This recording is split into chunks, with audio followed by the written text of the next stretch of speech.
Hi, my name is Paul Sargent. Welcome again to AP Government. Now today we're going to start the first in a series of videos on interest groups. Now I've found over the years that interest groups, while they're something that most people can understand pretty easily, are something that not a lot of students have thought about in the past. And so we're going to go through step by step and we're going to take a look at what interest groups are, what function they provide inside of the political system. We're going to take a look at what advantages interest groups have and how they go about trying to shape policy. And then finally, we're going to kind of take a look at interest groups as a whole, and say, what's their purpose and what role do they play in our democracy? So that's kind of the big picture. We're going to start off with the very first episode, and that's this one, on the role of interest groups. And we're going to take a look at some people's theories about what interest groups really do. So sit back, relax, and enjoy episode 1 of interest groups. So do interest groups exist to promote the public good? Do interest groups corrupt politicians to get what they want? Or were they factions that were feared by everyone at the Constitutional Convention? Well, we can certainly say this. They function as linkage institutions which link the people to government. All right, so interest groups all start with the Constitution, and specifically the First Amendment, which gives us the right to assemble and the right to petition the government. And so an interest group is really an organization of people who have similar interests, and they get into politics in order to get their goals realized into policy. Now, this might sound a lot like a political party, but there are really a few major differences. First of all, political parties run for office. That's how they try and change policy. Interest groups try to influence people in office in order to make policy. The other difference is that political parties are really policy generalists. In other words, they know a little bit and say a little bit about lots of different things in order to appeal to a huge number of people.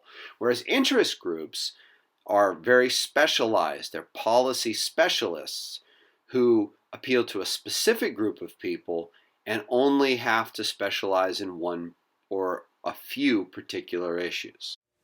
Okay, so basically, if you want to come up with a good definition of interest groups, it's this.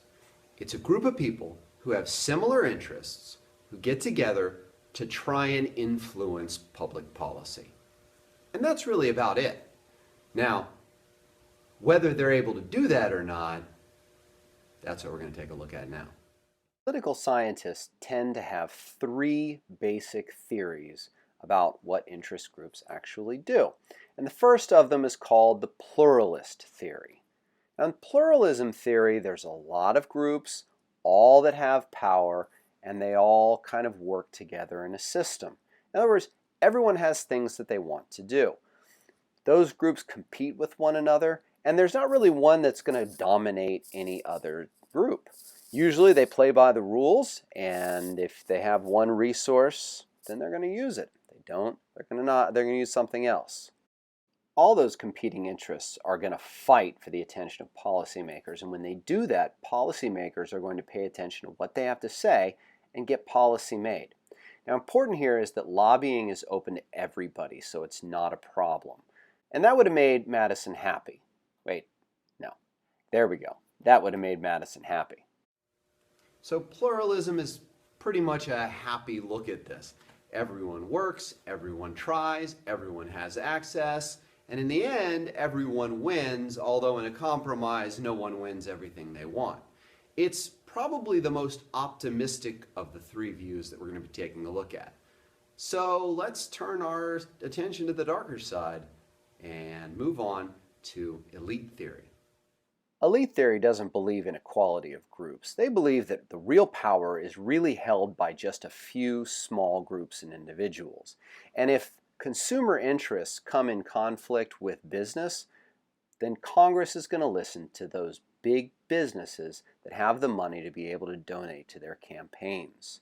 It kind of says this: all of the directorates of these businesses are so interlocked that what we want is not all that important. And while we might win some small policy battles, if, for example, a giant hurricane comes and hits and there's a lot of destruction, Hurricane Katrina is a great example of this, and people need help, then government's going to react. They're going to provide them with housing. They're going to provide them with shelter and things like that. But those are small battles, and really, when the normal person comes up against the rich, we're not winning many of those battles. Yeah, so unfortunately, if you're most of us, elite theory doesn't make us feel a whole lot better. I mean, under elite theory, if you're not rich and you're not powerful and you don't have influence, then you're rarely ever going to get what you want. And that's kind of depressing, especially if you truly believe in democracy. But unfortunately, it's a feeling that a lot of people have. And the recent, a couple years ago, Occupy Wall Street movement really characterized people's feelings about the top 1%. Politicians like to talk about the middle class when they campaign. But are they really doing things for us? I don't know. But let's take a look at our third theory. This is called hyperpluralism. Hyperpluralism. It's like Madison's dream gone absolutely haywire. Okay, so here's the deal. There are a whole lot of groups, they say, and all of these groups have power. They all have interests. They're all going to push for their own things. And when government tries to meet those interests, they're going to just meet them. And so they're going to create lots and lots of different groups in order to try and do that. They're going to pass laws, and they're going to pass more laws, and they're going to pass more laws, and they're going to pass more laws. They're going to create agencies. They're going to do everything they can to make the voters happy. And what we end up with is with a much larger and far more complicated government than we ever want. Now, this brings into the whole discussion the idea of iron triangles. And not to dwell on this too much, but if you look at this diagram here, you can kind of see that if you have three parts working together, a congressional committee, an agency overseeing a particular area of policy, and then interest groups in that policy, they can work with each other and kind of get around government regulations.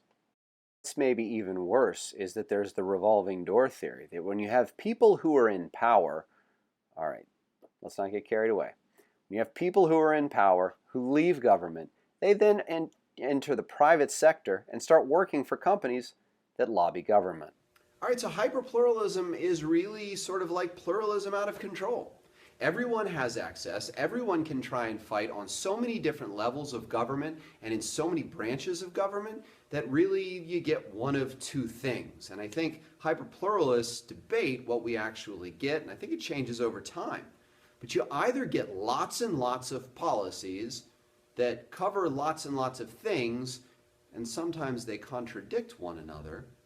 And on the other hand, if you have a polarized government, you get absolutely nothing done because the interests are going to compete, and as politicians try to meet those interests in order to gain votes in re-election, they'll fight until nothing happens. Neither one of those really works out for the people, I guess. So, where do we stand? Well, that's for you to decide. Everyone has their own opinions on exactly how interest groups work, and I think if we look back at these three things, if we understand that interest groups are a group of people who come together with a common interest in order to influence public policy, then we can understand how you feel as an individual, based on your own experience and what you've read and all of that, about how it really works. Is this a pluralist society where we all have a chance of getting our needs met, where we can all have access? Is it an elitist society where you have to have money, you have to have access, you have to have power in order to get anything done? And every once in a while they'll throw breadcrumbs to the rest of us. Or is it a hyper-pluralist society which has so many interests that often conflict and compete for attention and all of that, that in the end nothing gets done or too much gets done? In the end, we have to look and say this. Right now, we have a federal government that's spending about $4 trillion a year. We're bringing in about $3 trillion a year. Now, those numbers fluctuate a little bit year to year. But the big picture is we're spending more than we have. And part of the reason we're doing that is because interest groups are so powerful that either they demand more services or they stop us from getting rid of the services that they already have. So having said that, I'm going to leave this one up to you. I'd like to hear what you say in the comments and what you think about all of this and what kind of society we are.